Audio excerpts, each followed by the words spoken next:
NTA paper 2 Hindi साहित्य। अब इसमें अगला टॉपिक है रीतिकाल। अब रीतिकाल को 3 प्रकरणों में डिवाइड किया गया है। 3 प्रकरण में डिवाइड किया। पहला प्रकरण जो है वो सामान्य परिचय, दूसरा प्रकरण में रीति ग्रंथकार कवि और तीसरे प्रकरण में रीतिकाल के अन्य कवियों के बारे में बताया गया। हमें तीनों प्रकरण करने हैं इसके अंदर। रामचंद्र शुक्ल के अनुसार ये तीनों प्रकरण बनाए गए हैं। तो रामचंद्र शुक्ल के अनुसार रीतिकाल का समय संवत 1700 यानी कि 1643 ईस्वी से 1843 ईस्वी तक माना है। मतलब रामचंद्र शुक्ल के अनुसार रीतिकाल का जो समय था संवत 1700 से संवत 1900 था, और अगर ईस्वी में देखें तो 1643 से लेकर 1843 ईस्वी तक इसका समय माना जाता है। उन्होंने इस काल को 3 प्रकरणों में बांटा है। प्रकरण 1 सामान्य परिचय, प्रकरण 2 रीति ग्रंथकार कवि और प्रकरण 3 रीतिकाल के अन्य कवि। अब सबसे पहले प्रकरण 1, इसके अंदर हम इसका सामान्य परिचय करेंगे, यानी कि इसका इंट्रोडक्शन।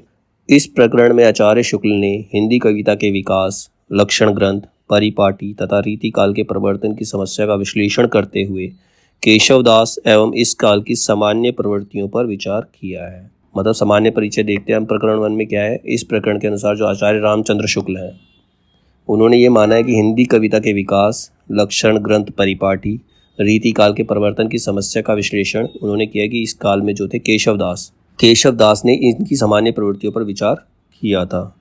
आचार्य शुक्ल ने हिंदी कविता के विकास पर टिप्पणी करते हुए कहा, हिंदी काव्य अब पूर्ण प्रौढ़ता को पहुंच गया है। प्रौढ़ता मतलब क्या होती है? पूरी तरह से मैच्योर हो चुका है, मतलब अब पूरा पुराना हो गया। प्रौढ़ मतलब पुराना भी होता है और मैच्योर भी बोल सकते हैं। आचार्य शुक्ल ने हिंदी कविता के विकास पर टिप्पणी करते हुए कहा था कि हिंदी काव्य जो था अब रीतिकाल के अंदर पूर्ण प्रौढ़ता को पहुंच गया था, बहुत पुराना हो चुका था।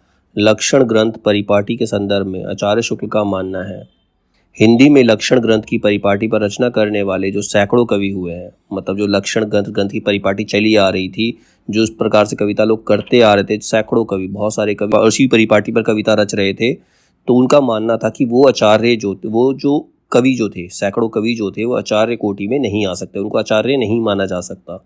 वे वास्तव में कवि ही थे। कवि का मतलब क्या होता है? जो अपनी रचना से एंटरटेनमेंट तो करता है, लेकिन उनमें ऐसा कोई गुण नहीं होता जिससे वो किसी को सिखा सके, उनको आचार्य नहीं माना जा सकता। तो आचार्य और कवि में अंतर है। तो उन्होंने उस समय के जो कवि थे, जो लक्षण ग्रंथ परिपाटी को फॉलो करते थे, वो जो कवि थे वो कवि तो थे, लेकिन उनको आचार्य कोटि में नहीं रखा जा सकता। उनमें आचार्यत्व के गुण नहीं थे।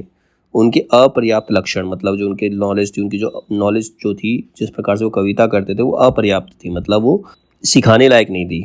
तो उनके अपर्याप्त लक्षण साहित्य शास्त्र का सम्यक बोध कराने में असमर्थ थे। वो साहित्य शास्त्र का सम्यक बोध, मतलब साहित्य शास्त्र को सही से समझाने में असमर्थ थे। उनमें इतनी क्वालिटी नहीं थी, इतने लक्षण नहीं थे कि वो साहित्य शास्त्र को सही से समझा पाए।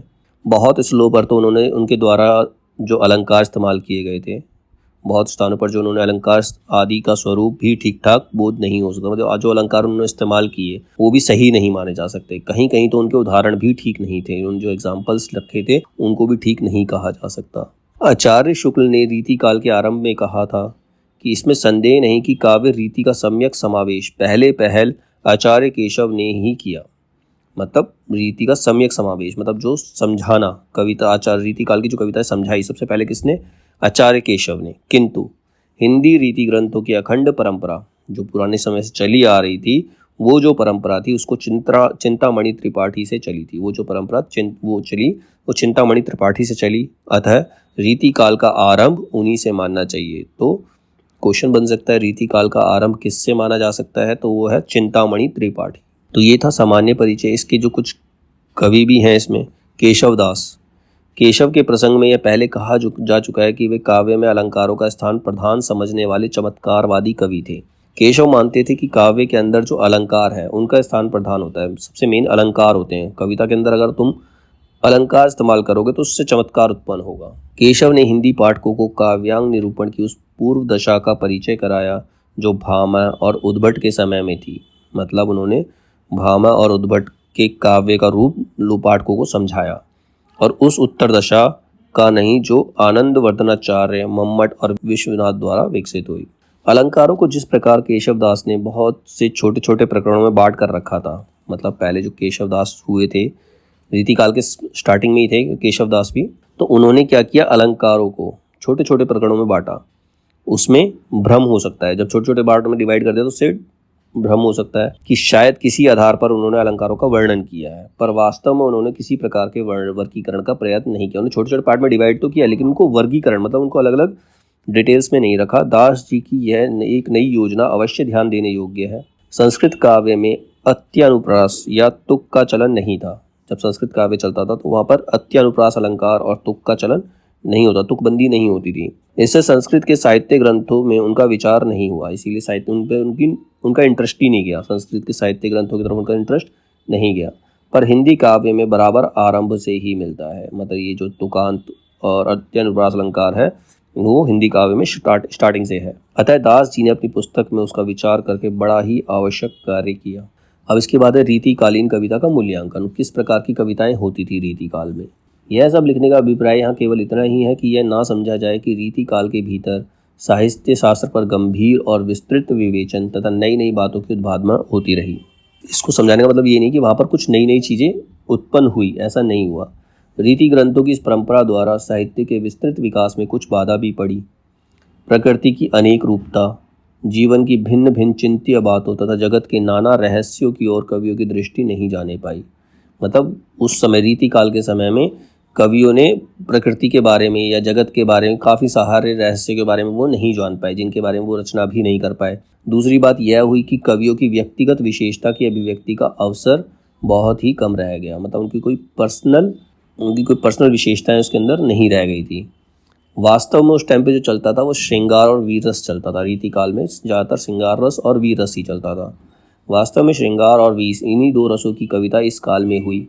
प्रधानता जो थी वो श्रृंगार रस की ही रही, जिसमें वो अपने अपने महाराजा अपने अपने सम्राटों की प्रशंसा करते रहे। इससे इस काल को रस के विचार से कोई श्रृंगार काल कहे तो कह सकता है, इसीलिए रीति काल को हम श्रृंगार काल भी कह सकते हैं। श्रृंगार के वर्णन को बहुतेरे कवियों ने अश्लीलता की सीमा तक पहुंचा दिया था। उन्होंने भगवान राधा और कृष्ण के प्रेम को भी अश्लीलता तक पहुंचा दिया। इतना श्रृंगार रस में वो डूब चुके थे। इसका कारण जनता की रुचि नहीं, ऐसा नहीं था कि जनता को उसमें इंटरेस्ट था, इसका कारण दूसरा था। वो आश्रयदाता राजा महाराजाओं की रुचि के अनुसार अपनी रचनाएं करते थे, उनको खुश करने के लिए करते थे। आश्रयदाता राजा महाराजाओं की रुचि थी उसमें, जिनके लिए कर्मण्यता और वीरता का जीवन बहुत कम रह गया था। मतलब कोई अपना कर्म अपना उत्तरदायित्व समझ के रचना नहीं करता था, वो सिर्फ इसलिए रचना करता था ताकि जो आश्रयदाता जो राजा है वो खुश हो सके। तो इसीलिए इस काल में श्रृंगार रस ज़्यादा फेमस हुआ था। ये था प्रकरण 1 सामान्य परिचय।